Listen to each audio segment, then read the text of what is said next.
This couldn't be happening. Zoey had managed to avoid him all week at the hospital, only for Blaine to now be sitting in the same hotel as her client meeting. Realizing he hadn't seen her yet, Zoey frantically looked around for a place to hide. The caller wasn't in her contacts, but the phone number that appeared on the screen was one etched in Zoey's memory. It was Blaine. Hello? Are we going to discuss my project by shouting at each other from across the room? Or are you going to join me? What?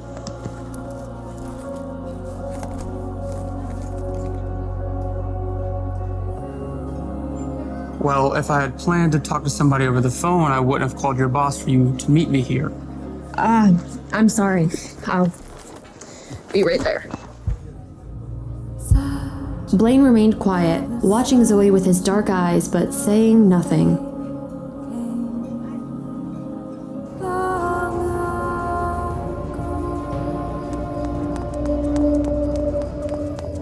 No, stop! Please, don't hurt me. I'm pregnant. As the woman steps into the light, Zoey recognizes her, Zoey's future mother-in-law and future grandmother of her child. Will never be a part of my family. Or disgrace. Nobody. My son should be ashamed of knocking up a girl like you. What? Our family's respectable. We have an image to upkeep. I can't have my son running around with some hooker. But he's your grandson. How can you do such a thing? It's not my grandson. It's a vermin. Parasite that will ruin our family name. I'll run anywhere. You'll never see or hear from me again. Please, just don't hurt my baby. It has to go. It's not enough. It has to go. The woman's eyes darkened as she stabbed Zoey in the stomach.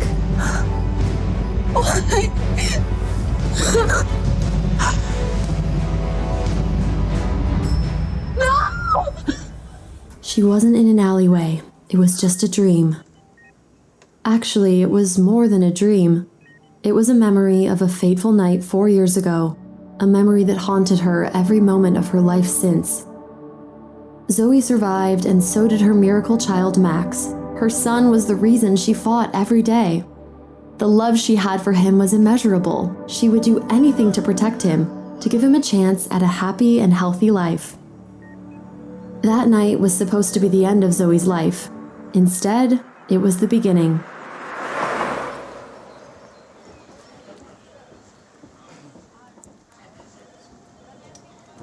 And sent. 5 o'clock, it's quitting time. You finished for today? Was just putting the finishing touches on this design, but I'm done. I'd ask you to happy hour, but I'm sure you're off to see your son. I am. It's okay. I get it. Your date is much cuter than anyone I'll see at the bar. That he is. I'll see you tomorrow, Court. Zoey quickly walked towards the exit of Taylor Interiors.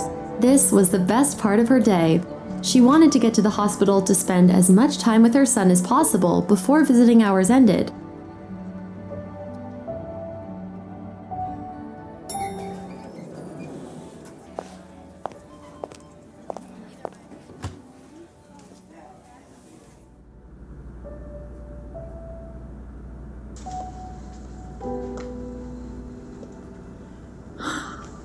If you give me candy, my teeth will fall out.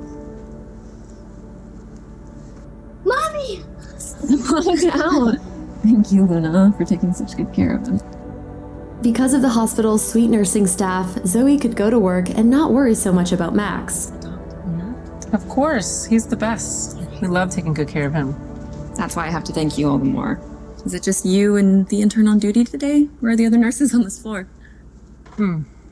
It's 6:45. They're all gawking at that new brain surgeon before he goes into the OR, but I can't blame him. He is gorgeous. You went in? Yep, just went into surgery. Even his voice is sexy. The other day when I was assisting him, he said hematoma in the brain and I wanted to have his babies. He is Phoenix's most eligible bachelor. He was promoted to professor when he came to St. Mary's. I also heard that his family is loaded and he comes from a lot of political influence. He just bought a penthouse downtown. Wow. Anyways, y'all two, get back to work. Stop daydreaming. You know that we don't have a chance with a man like that. You know he only dates women like him. Gorgeous and from the right kind of family. We can all dream. Can we?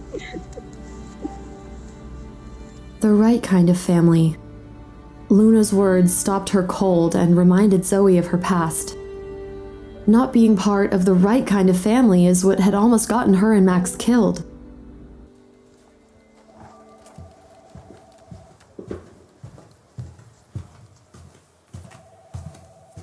Your phone's rang like 10 times in a row. Yeah, she said you need to talk to her right away. It wasn't the hospital, was it? Oh no, I would have gotten you right away. She said it's about your sister, not Max. Let me know if you need anything, okay? Thank you. I will.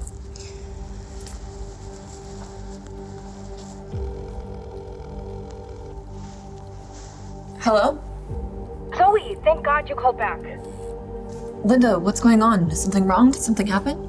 It's Ziva. She fell down the stairs and almost killed What? herself. Ziva will be fine. The doctor said her injuries weren't a big problem, but Ziva broke her leg and has a slight concussion.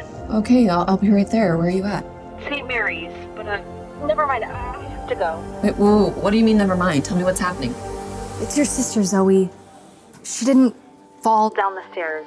She deliberately threw herself down the stairs. She wanted to injure herself, but she didn't want to die. Is she crazy? She fell in love with a brain surgeon that works at St. Mary's Hospital. but he always ignores her, so she wanted to get admitted to the hospital so he would have to pay attention to her.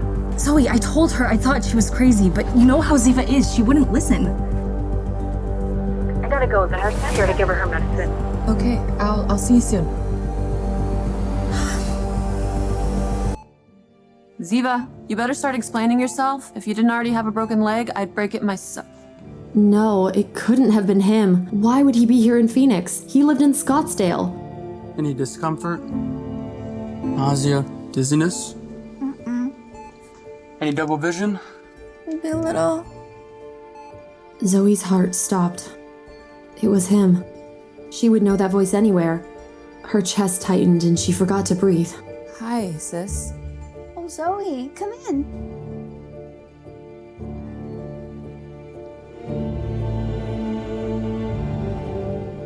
You're Ziva's sister?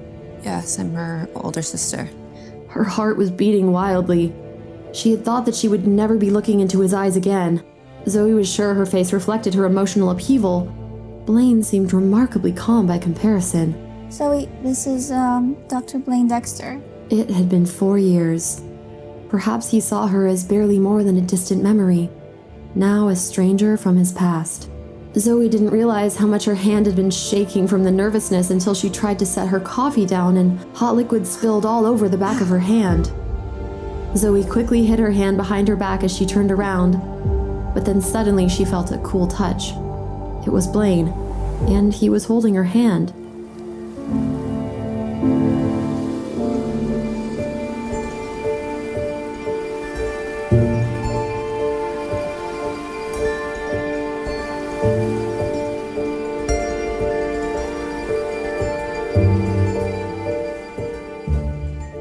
The burn looks to be not that serious. She wanted to break free, but found herself unable to resist his closeness. His voice was cold and clinical. Kelly, can you please help Miss Fuller's sister? Unlike Zoe, he seemed unaffected by their touch. It's no problem.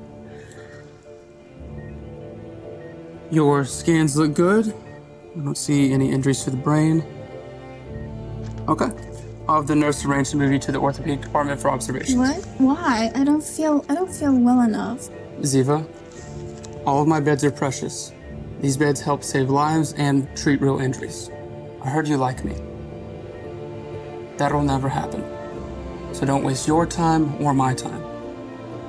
I don't like women like you.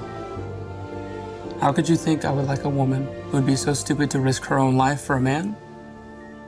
I don't like women who scheme, and I don't like women who lie. I could never be with somebody who would betray my trust. And as for you, that's no little problem. If you let it fester, it could cause further complications a simple cream can't fix. Kelly, can you please get her a prescription? And you can pick it up at the hospital pharmacy on your way out. There you go. You did this. Did you tell him? Ziva, calm down. Ziva, do you really feel in your heart that I'm such a terrible person that I would betray you? Zoe's heart ached. Ziva didn't know it, but Zoe simply didn't want to see her younger sister get hurt. She didn't want her to fall in love with a man she could never have, to find the kind of deep love that happens when you meet your soulmate, to only have him taken away. Zoe didn't want her sister threatened, frightened, and harassed by others day and night. This kind of torture wasn't something Zoe would wish on her worst enemy, let alone her own sister.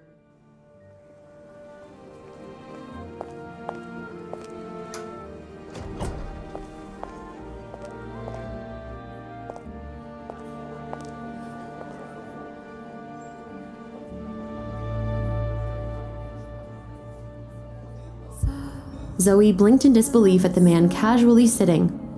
He was gazing at the city, the color of his eyes today a stormy gray.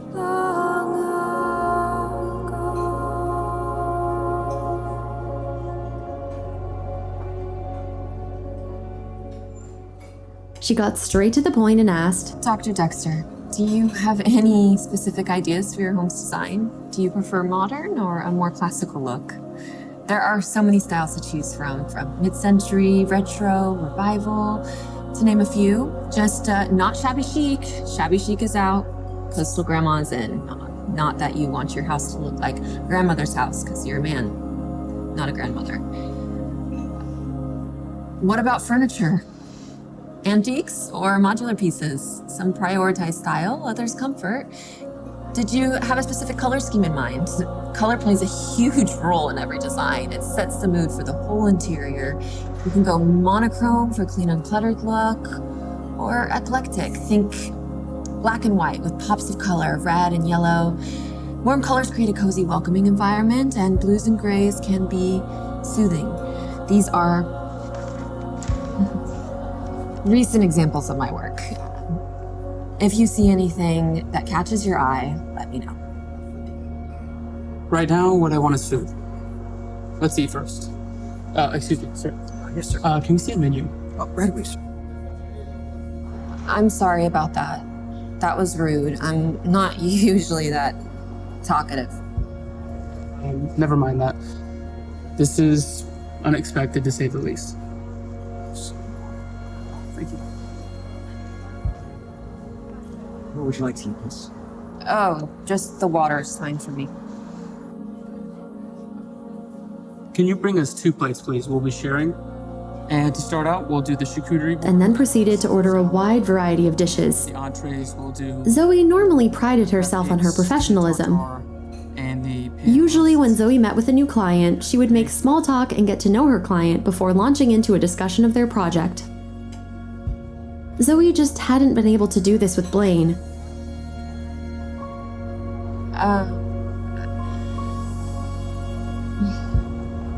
Thank you.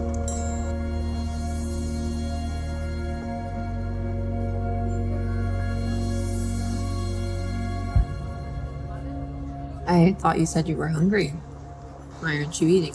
Don't worry about me. I guess I'm not as hungry as you thought. Zoe's intuition told her Blaine wasn't in a good mood. His gray eyes were stormy and distant. He clearly had something on his mind. Is everything all right? I'm sorry. I'm not trying to pry. I can just tell that something's bothering you.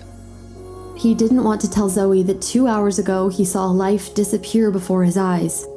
He had thought that as a doctor he would eventually get used to seeing a life lost, but now he knew that death was something you never got used to. There was an indescribable heaviness in his heart. Seeing that Blaine didn't want to talk about it, Zoe didn't say anything else. She just quietly looked down and resumed eating.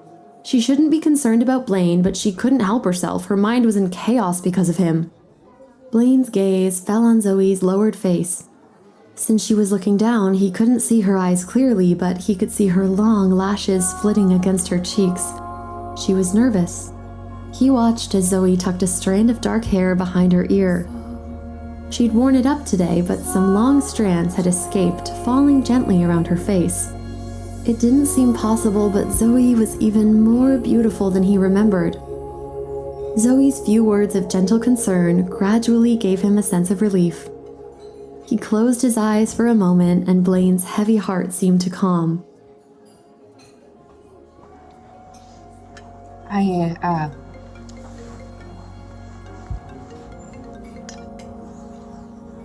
Dr. Dexter? Yes, I can be there. Which patient is having complications? Okay, yes, another one. Can you please prep her for surgery? I'll be there right away. Thank you. Is there something urgent at the hospital? Zoey assumed that their design conversation was over before it had even started. Yes, one of my patients has to go into emergency surgery, so to cut this short. And about my renovations, I can reach out to you and we can talk about this further later. Okay, I understand you have a busy schedule. Yes.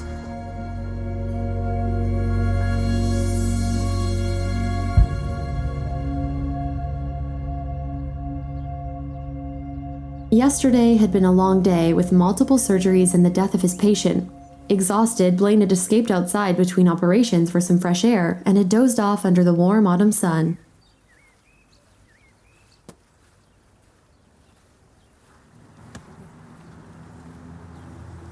Sorry, my ball hit your foot.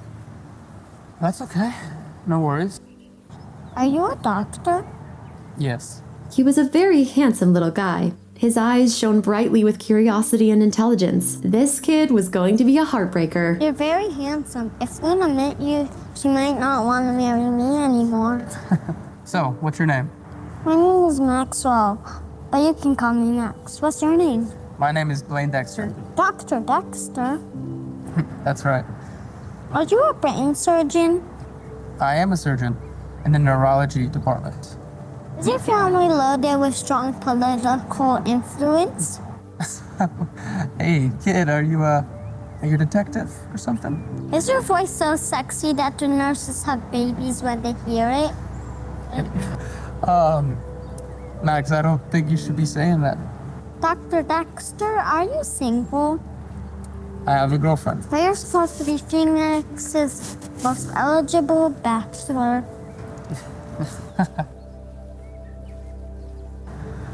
I have a girlfriend. Why is that such a bad thing? I wish you didn't have a girlfriend so you could meet mommy and she could be your girlfriend. You don't have a dad? I have a daddy, but my daddy and mommy don't live together. I see. Mine works hard and she comes to see me every day. She's the best. Do you think I'll get better? Listening to the little guy's words, Blaine felt an inexplicable ache around his heart. Blaine had no idea what disease Max was suffering from, but he knew that he must be very ill. Given his lack of hair and fair skin, Max probably had a form of cancer and was undergoing chemotherapy. If I fall asleep one day, never wake up again, mommy will cry and be sad. My friend Maria fell asleep one day and then never woke up. Her mommy couldn't stop crying, so I hope that I get better soon. Blaine's throat felt a little dry and hoarse. Facing this small patient beside him, he couldn't say anything to comfort him because he didn't know what to say. Oh yeah! Doctor, do you think you can use this thing?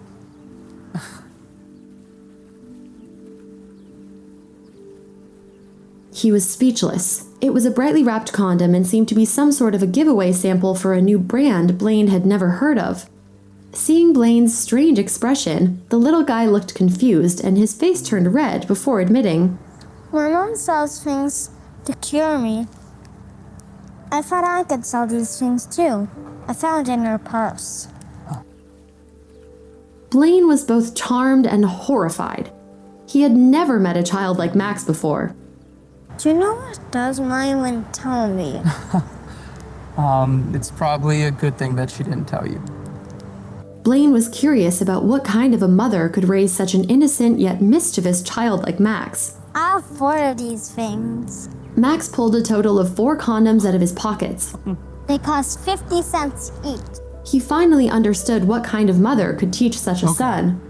I'll buy it from you. Really? Really? A very strong and patient one. Blaine was growing more and more interested in this mother. So how much do I owe you, bud? $2. All I have is a 20. You can keep the rest. Okay. Max! Luna, I'm over here! Thank you, Dr. Dexter. When you need more of these things, you come find me. I'm in room 1023. I told you to wait for me by the steps. I'm sorry. My ball kept rolling, so I had to chase it. Nurse Luna, I want to introduce you to my new friend. This is Dr. Dexter, whose voices can make nurses have babies. Max! Hi, Dr. Dexter. Sorry about that. Yeah. He's been in the hospital for years. He doesn't know much else. Can you tell me what's wrong with the little guy? Leukemia, I'm afraid. Blaine's face went blank. What a hardship for a child to carry, especially now Blaine felt for his mother. And have you found a match for a bone marrow transplant? Tested all of the family and no one's a match. I searched for a donor for over a year all over the city. No success. Blaine felt the same ache around his heart as earlier. He knew how difficult it was to find a bone marrow donor. A patient's best chance of finding a match was usually a family member, but if all of Max's family had already been tested without success, it would take a miracle to find a matching donor now. Almost surgery for today, so I might as well head in. Nice to meet you. Okay, have a good day, doctor. You too. Alrighty, buddy. I'll see you around, okay? All right. Goodbye, Dr. Dexter. Bye, bud.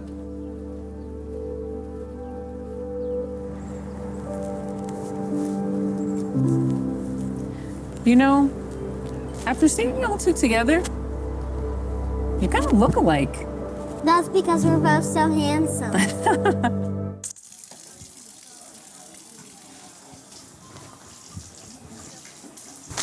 Oh, dude, what have you got planned for after work and can I join you? If I were to tell you that these were sold to me by a 4-year-old pint-sized hustler, would you believe me? What? No way, you're lying. Hello? Dr. Dexter, did you have time this week to show me the layout? I need to see the layout of the rooms and take measurements. I am just about to go into surgery. The operation should take about 3 hours. If you want to meet me at the fountain at the entrance of the hospital at 7 p.m. Okay, thanks.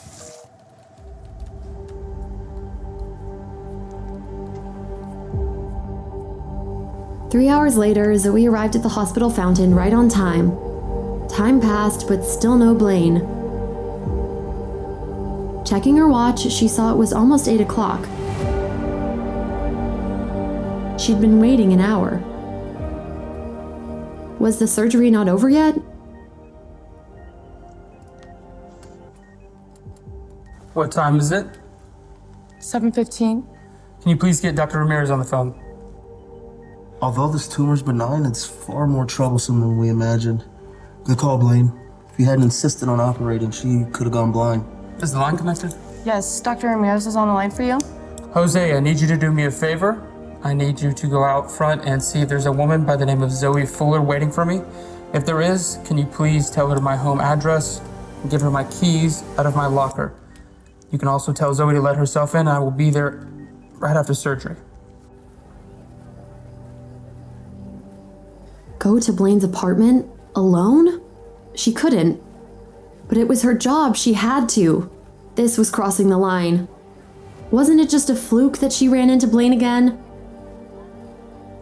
She would just go to Talon and tell him she wasn't capable of working with this client. But she did want to see his apartment after all. Would she go?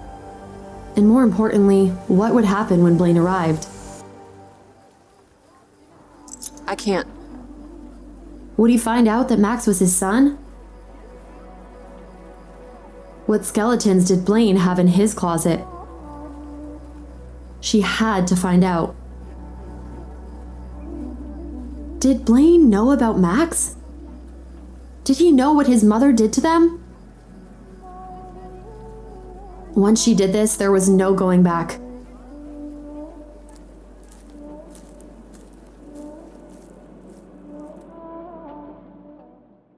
Hi, Blaine here. Keep following us as we release new episodes of Recon of Heartache Season 1 on YouTube. And the next episode is coming out soon, so stay tuned. If you wish to jump the queue and unlock all of the seasons of the audio series, you can install the Pocketfm app by clicking the link in the description.